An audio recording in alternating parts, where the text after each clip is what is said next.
Hello बच्चों, स्वागत है आपका इस YouTube चैनल मिस्टर बायो पे। और इसी तरह से समय समय पर आपका स्वागत होते रहेगा, ठीक है ना। ठीक है, समझ गया। और जैसा कि आप लोगों को मालूम होगा कि मॉडल क्वेश्चन पेपर आ गया है, हर एक सब्जेक्ट का एक एक क्वेश्चन सेट आया है। तो हम लोग बायोलॉजी का सेट जो है उसको डिस्कस करेंगे। और इसमें 40 क्वेश्चन है टोटल।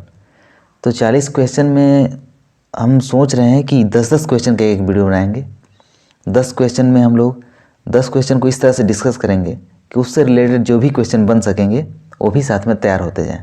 मतलब क्वेश्चन बनाएंगे 10 और उसके साथ तैयार कर लेंगे करीब एक्स्ट्रा 20-30 क्वेश्चन, ठीक है। तो ज़्यादा लंबा वीडियो नहीं होगा, 10-12 मिनट का वीडियो होगा। आराम से खाते पीते हंसते गाते इसको देख लेना है, हंसते गाते नहीं देखना है, ठीक ना। और हाँ, इस वीडियो से, सिर्फ इस वीडियो से, जैसे एक एक जो आएगा 10-10 क्वेश्चन का, इसको 4 पार्ट में बांटे हैं। केवल इस वीडियो से आपका 3 क्वेश्चन सॉल्व हो जाएगा। तो बहुत इंपॉर्टेंट वीडियो है, आप शुरू से अंत तक देखिए। तो चलते हैं फिर क्वेश्चन की ओर। आपका फर्स्ट क्वेश्चन है, अंतरिक्ष यात्री निम्न में से किसका उपयोग पूरक भोज्य पदार्थ के रूप में करते हैं। मतलब कि आपका जो ऑप्शन है क्लेमाइडोमोनास और वोल्वोक्स ए में, बी है स्पाइरुलिना तथा क्लोरेला, सी जिलीडियम तथा ग्रेसिलेरिया।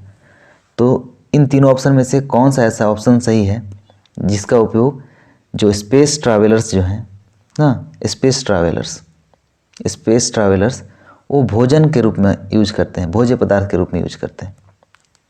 तो इसका ऑप्शन सही होगा स्पाइरुलिना तथा क्लोरेला। क्या है स्पाइरुलिना?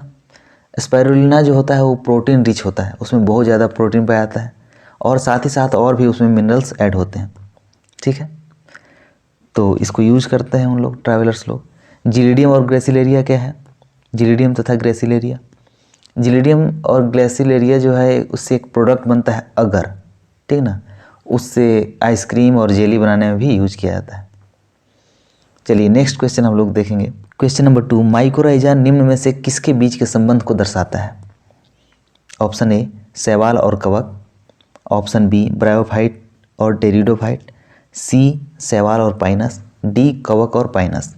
आप अगर देखेंगे आपका एनसीईआरटी बुक जो है, तो फंगी के साथ जब किसी हायर प्लांट्स का रूट जब एसोसिएट करता है, जुड़ता है, फंगी के साथ क्या, हायर प्लांट्स का रूट, हायर प्लांट्स में आ जाता है पाइनस, ठीक है। हायर प्लांट्स में क्या आता है, पाइनस आता है।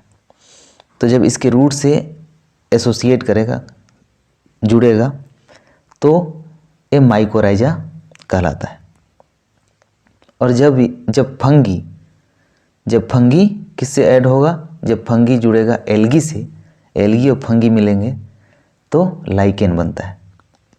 That means mycorrhiza is the association of fungi and root of higher plants and lichen is the association of fungi and algae.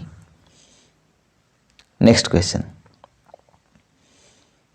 जंतु जगत का सबसे बड़ा फाइलम कौन है। फाइलम आप लोग जानते होंगे, जैसे कि पोरीफेरा है, सिलेंट्राटा है, एनेलिडा, आर्थ्रोपोडा, मोलस्का, ये सब आपका फाइलम है। तो पूछ रहा है कि जंतु जगत का सबसे बड़ा फाइलम कौन सा है, एनिमल किंगडम का सबसे बड़ा फाइलम कौन सा है। ए है आर्थ्रोपोड, बी एस्केहेलमिन्थिस, सी स्तनपाई, डी मोलस्का। तो आपका जो ऑप्शन नंबर ए है आर्थ्रोपोड, आर्थ्रोपोड जो है वो लार्जेस्ट एनिमल फाइला है। जंतु जगत का सबसे बड़ा फाइलम आर्थ्रोपोड है। और दूसरा सबसे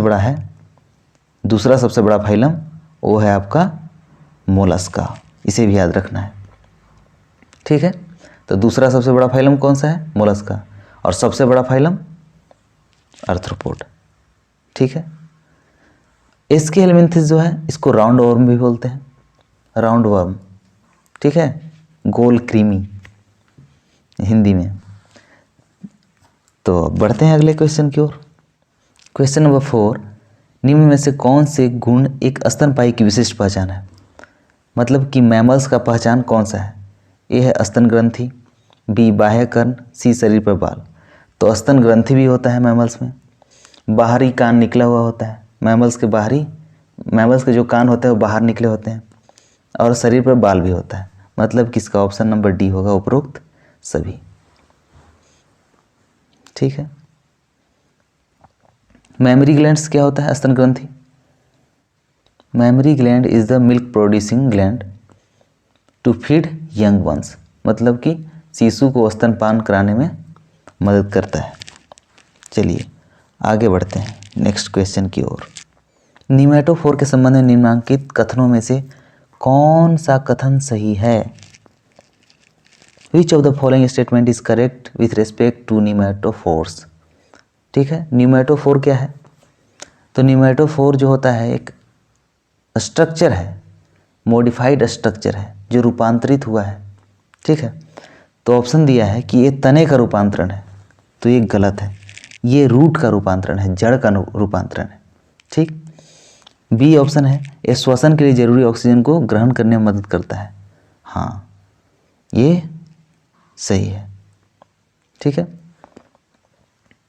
ये सही है। ये तने का रूपांतरण, ये तो गलत हो गया। ये जड़ का रूपांतरण है, तो उपरोक्त दोनों तो होगा नहीं सही। That means option number B is correct. बढ़ते हैं अगले क्वेश्चन की ओर। क्वेश्चन नंबर 6, वेनेसन शब्द का प्रयोग निम्न में से किसके लिए किया जाता है?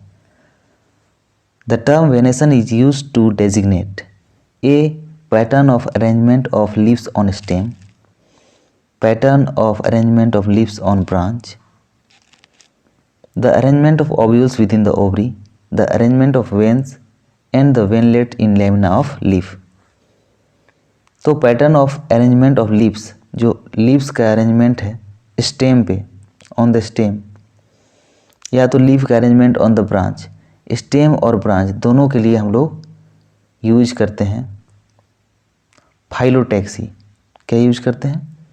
फाइलोटैक्सी।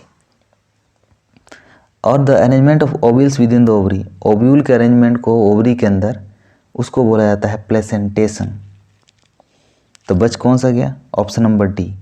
क्या है? वेन्स एंड वेनलेट का जो अरेंजमेंट होगा, सीरा तथा सिरिकाओं का जो विन्यास होगा, उसी को हम लोग वेनेसन बोलेंगे। ठीक है, तो option number D is correct. Question number 7, निम्नांकित में से कौन सा युग्म सुमेलित नहीं है? ए द्विलिंगी पुष्प। किसको बोलते हैं द्विलिंगी पुष्प? तो दिया है इसमें कि वैसा फूल जिसमें पुंकेसर और अंडप में से कोई एक ही जननांग हो। तो जब एक ही जननांग होगा तो उसे तो एकलिंगी पुष्प बोलेंगे। ठीक है, तो ये गलत हो गया। बी है एकलिंगी पुष्प, वैसा पुष्प जिसमें दोनों जननांग मौजूद हो। जब दोनों जननांग मौजूद होंगे तो उसको तो द्विलिंगी बोलेंगे, तो ये भी गलत हो गया। सी है कि जड़ का निर्माण रेडिकल से होता है। हाँ, जड़ का निर्माण तो रेडिकल से होता है। ठीक है, roots develop from radicle. R R याद रखिएगा, आर से रूट और आर से रेडिकल, रेडिकल से ही डेवलप होता है रूट। तो इसका ऑप्शन नंबर सी जो है वो सही हो जाएगा। ऑप्शन नंबर सी सही होगा। आगे बढ़ते हैं। रंध्र मदद करते हैं, तो रंध्र मदद करते हैं किस चीज में? वाष्पोत्सर्जन के नियमन में? हाँ, करते हैं। गैसों के विनिमय में? हाँ, करते हैं। गैस का भी एक्सचेंज होता है। उपरोक्त दोनों में? तो ये तो क्लियर है कि दोनों काम में हेल्प करते हैं स्टोमाटा यानी कि रंध्र। ठीक है, इससे वाष्पोत्सर्जन की क्रिया भी इससे संपन्न होती है और गैस का आदान प्रदान भी होता है। चलिए आगे बढ़ते हैं। क्वेश्चन नंबर 9, पादपों में संवहनी तंत्र का निर्माण निम्नांकित में से कौन कौन करता है? ऑप्शन ए एपिडर्मल कोशिकाएं तथा रंध्र, बी कॉर्टेक्स तथा पेरिसाइकल, सी कॉर्टेक्स तथा पीथ, डी जाइलम और फ्लोएम। तो जाइलम और फ्लोएम जो है, ऑप्शन नंबर डी जो है, यही हेल्प करता है आपके संवहन में, ट्रांसपोर्ट में। ठीक है, वैस्कुलर सिस्टम जो होता है वो जाइलम और फ्लोएम बनाता है। जाइलम से क्या होता है? वाटर का ट्रांसपोर्ट होता है। ठीक है, या वाटर सॉल्युबल जो न्यूट्रिएंट्स होते हैं उनका ट्रांसपोर्ट होता है जाइलम से। और फ्लोएम से क्या होता है? इससे शुगर, प्रोटीन या और भी जो ऑर्गेनिक मॉलिक्यूल्स हैं प्लांट में वो सबका ट्रांसपोर्ट होता है।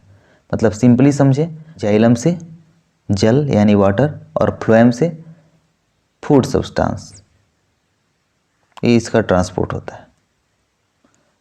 चलिए आगे बढ़ते हैं हम लोग। Question number 10, this is the last question of this video. तो क्या है, कार्डियक मांसपेशीय कोशिकाएं निम्न में से किसकी विशिष्ट पहचान है?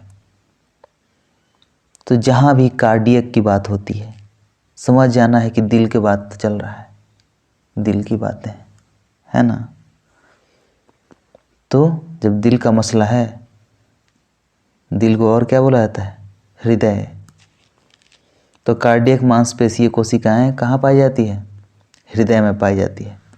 तो और कौन कौन सा मसल्स होता है? एक होता है स्केलेटल मसल्स जो बोन्स में पाए जाते हैं, और एक होता है स्मूथ मसल्स जो कि ब्लड वेसल्स में, स्टोमक में और इंटेस्टाइन यानी कि अतड़ी, आंत, इस सब में पाया जाता है स्मूथ मसल।